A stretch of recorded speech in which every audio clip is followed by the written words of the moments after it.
me see if I can tackle some of this a little bit. So yeah, maybe some of your assertion is something along these lines, like, and I know that this has been also something that's been put forward due to like marketing, these like net carbohydrates. Do you kind of think that there's a lot of calories that may be like net calories? Therefore, we have like a lot of inaccurate measures.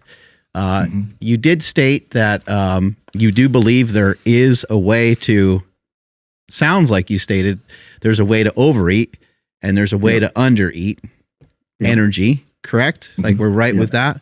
But calories as we know them should be looked at harder. If they should be looked at harder, what should we look at and what should be a measure so we can help people to like lose weight basically? Yeah. Okay. So the difficulty is, I get where you're going there, and it's a perfectly sensible, perfectly sane question. It makes perfect sense to ask that question. Okay, well, if calories are no good as a measurement of effective energy in food, what's a better one? Would be the question. Okay.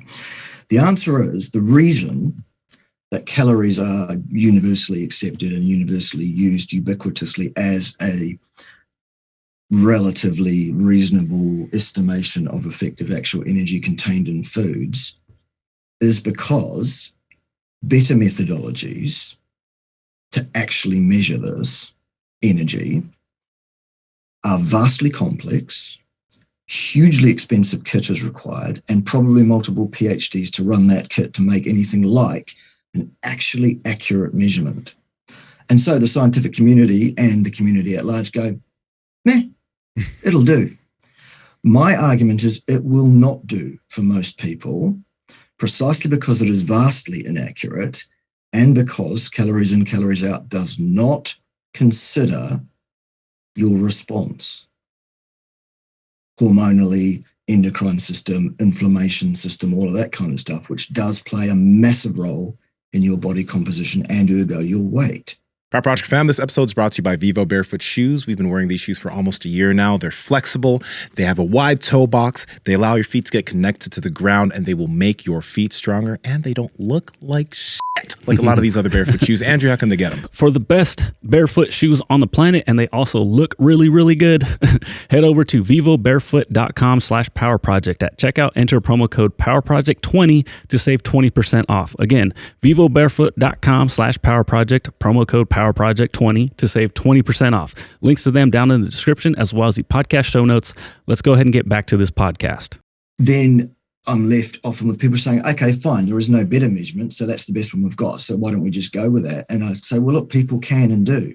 There are millions and millions of people who support YouTube creators and influencers and people of that ilk who want to get up in front of people on their hind legs and say calories in, calories out is great, it always works, and you should use it too. I am always going to disagree with those people because I genuinely know absolutely, based on the science and the physics and everything underpinning it, that those people are in error for most people.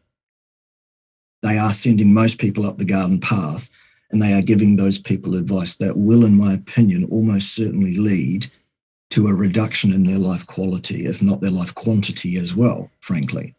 I think it's dangerous, contraindicated, and irresponsible advice, and it should stop. But that's my opinion on it, based on my understanding of the science. That said, the ray of light at the end of the tunnel, which is not an oncoming train, by the way, it's actually good news, is if you eat a species-appropriate, species-specific diet for a human being, you never have to count a single anything or track a single anything. You will naturally, easily obtain and maintain the ideal physique for you without any effort whatsoever. How do you get people to answer to the problem, to the quandary? Right. I think we're pretty aware of that. Like if you eat a carnivorous diet or you eat things that are natural from the earth, whatever you deem those things to be, I guess we could get into arguments about what's natural and what's not natural. But for the most part, if you eat meat, fruit, vegetables, you're probably pretty good to go. And it would Except I'd lose the fruit and vegetables. What's that? I would lose the fruit and vegetables, not natural. Right. Right. And you, like I said, you could kind of argue about this or that. But either way, it would be difficult to gain weight, and especially with meat. Carnivore diet only gets to be really 6,500 difficult. calories for 2 weeks, 2.5 pounds of fat off my body, and Right. 12.5 pounds of water. Right. That's a Now, very short Would term. that have though. continued? Would that trend have continued if I continued to stuff that much food into my body for longer? You than would 2 be weeks? I 95 suspect pounds not. right now. Well, exactly. I may have faded it away entirely.